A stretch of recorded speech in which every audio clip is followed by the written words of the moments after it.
حبيبي يا محمد أتيت بالسلام والهدى محمد حبيبي يا محمد يا رحمة للعالمين يا محمد يا من حليت حياتنا بالإيمان يا من بجمالك علمت الإحسان يا من نورت قلوبنا بالقرآن يا حبيبي يا شافعي يا رسول الله بأمي وأبي فديتك سيدي صلاة وسلام عليك يا نبي حبيبي يا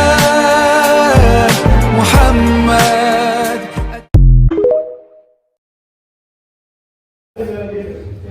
Assalamualaikum warahmatullahi wabarakatuh. Bersama dengan Mas Saiful, Mas Saiful, ini saya dari tim takmir Masjid Baitur Rahman, dari tim medianya ingin bertanya-tanya bagaimana mekanismenya dari acara tersebut, sistematikanya bagaimana, mohon dijelaskan. Terima kasih Mas Admin dari takmir masjid. Apa ini masjid apa?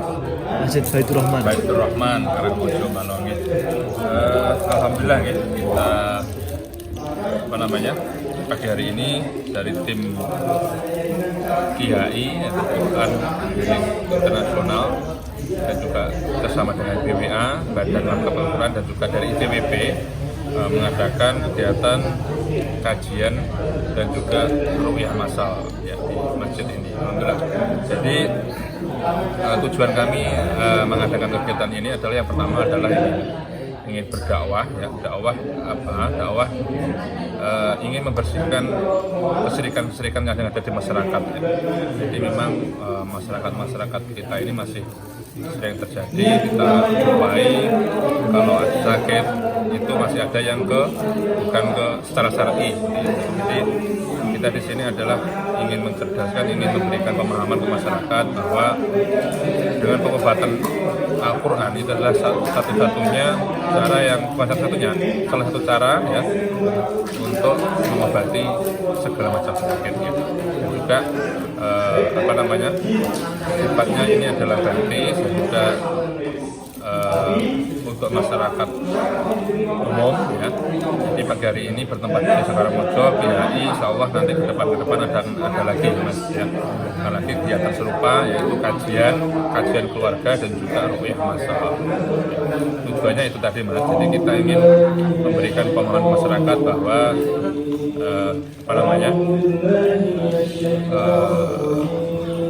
kesirikan yang ada itu bisa bersih dari pemahaman dari masyarakat, dan hanya Al-Quran lah tempat untuk apapun itu, termasuk untuk pengobatan dari Al-Quran bisa seperti itu. Baik, terima kasih atas waktunya dari Mas Saiful ya. Terima kasih, mohon mengganggu sebentar waktunya.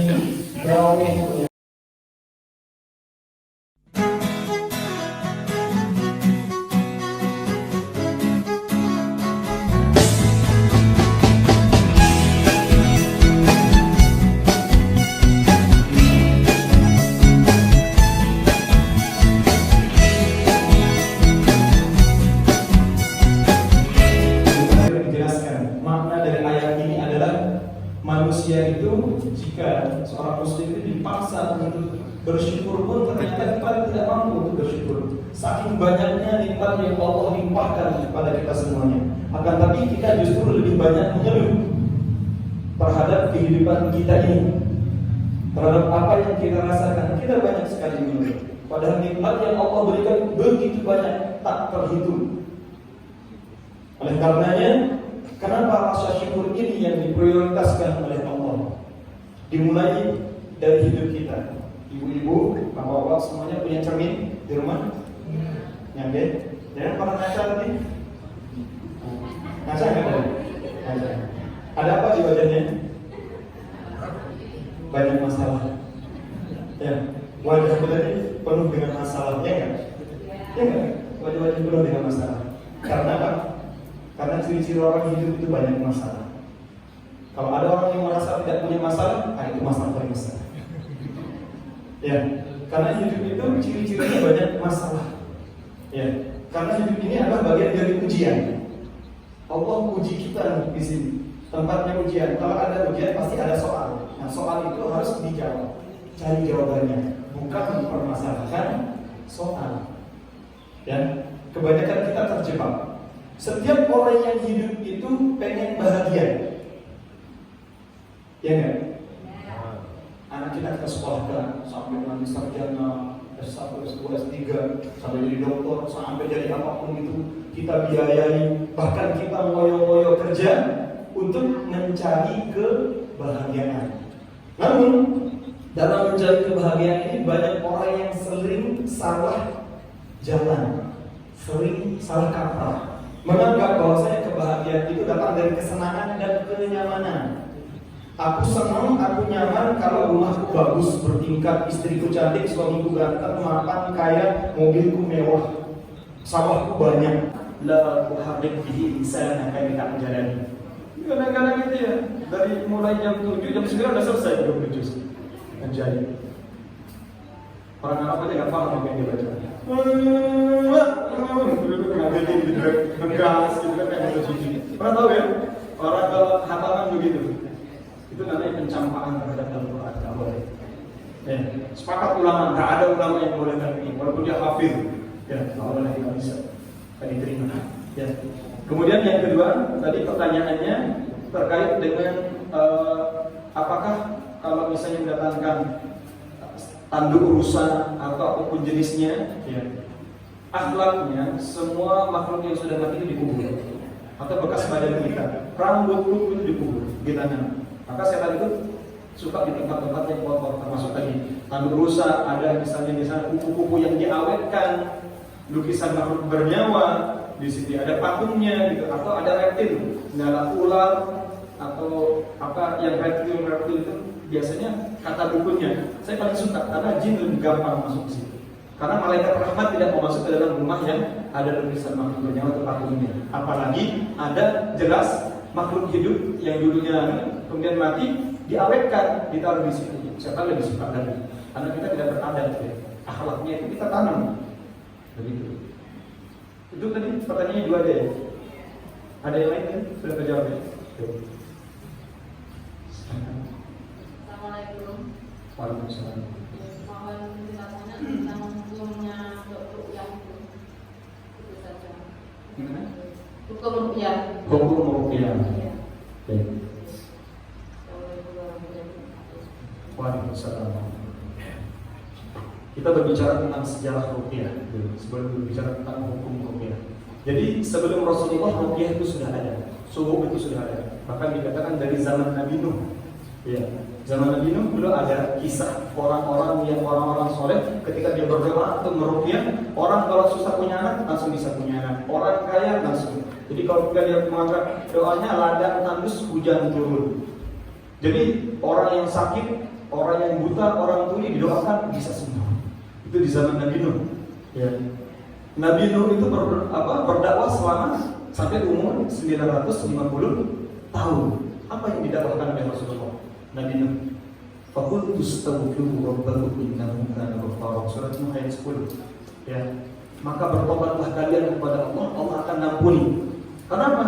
Karena mereka membuat patung-patung orang soleh sebagai tempat tawasul dan menggantikan doa. Jadi dulu iblis turun membuat sayembara. Siapa di antara kalian yang tidak punya rasa terima kasih terhadap orang-orang soleh dulu yang senantiasa mendoakan kebaikan dan keberkahan untuk kita, kata iblis. Maka untuk rasa terima kasih kita supaya anak cucu kita tahu mereka itu dulu adalah orang baik, orang soleh, supaya mereka mendoakan lebih khusyuk doanya, lalu mereka wajahnya buat lukisannya, buat lukisan di atas makamnya.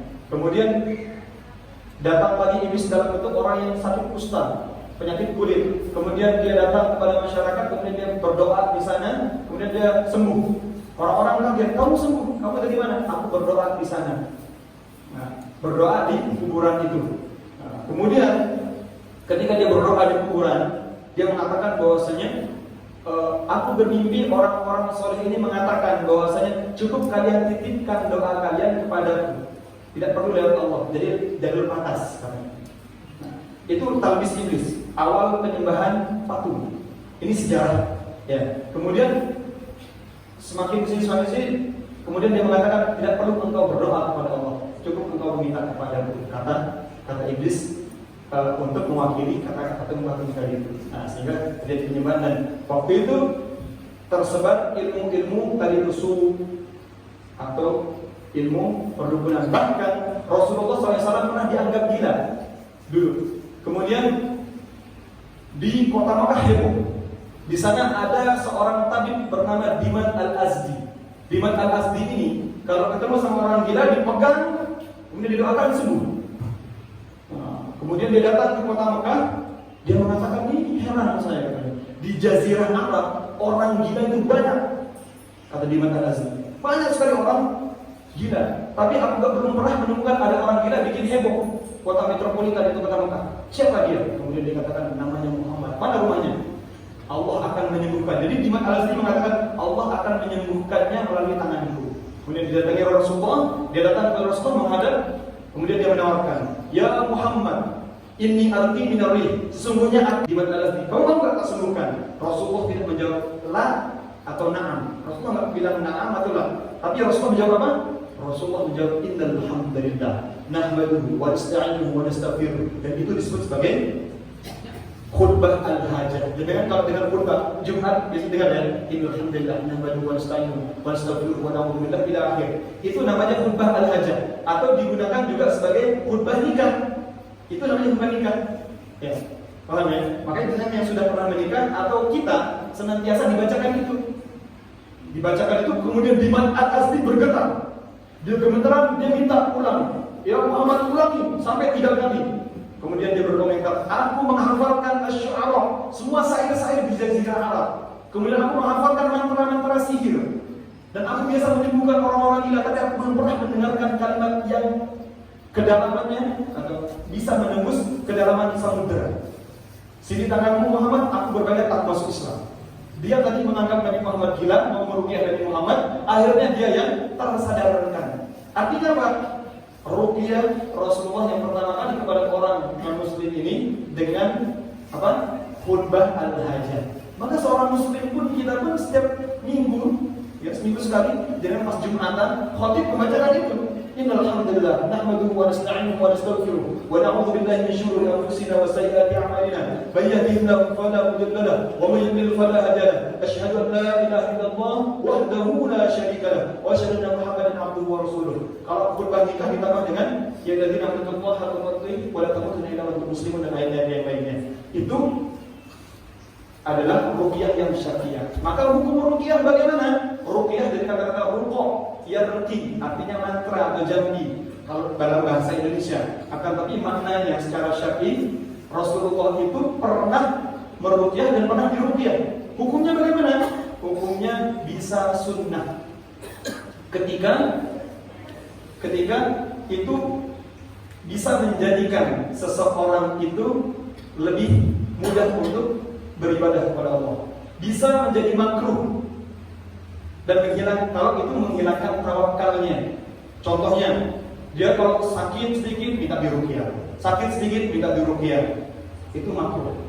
Dan yang ketiga hukumnya haram jika dia menggunakan doa-doa atau mantra-mantra yang mengandung kesyirikan. Dalam hadis riwayat Muslim, ya Bu ya, hadis riwayat Muslim, Rasulullah diceritakan bahwasanya sahabat Rasulullah mengatakan, ya Rasulullah, di zaman jahiliyah aku biasa meruqyah. Bagaimana pendapatmu?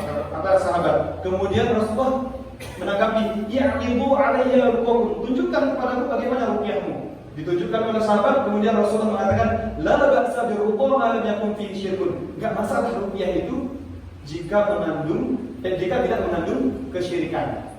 Ya, kalau enggak syirik enggak masalah. Bahkan nama lain surat Al-Fatihah adalah Ar-Ruqyah.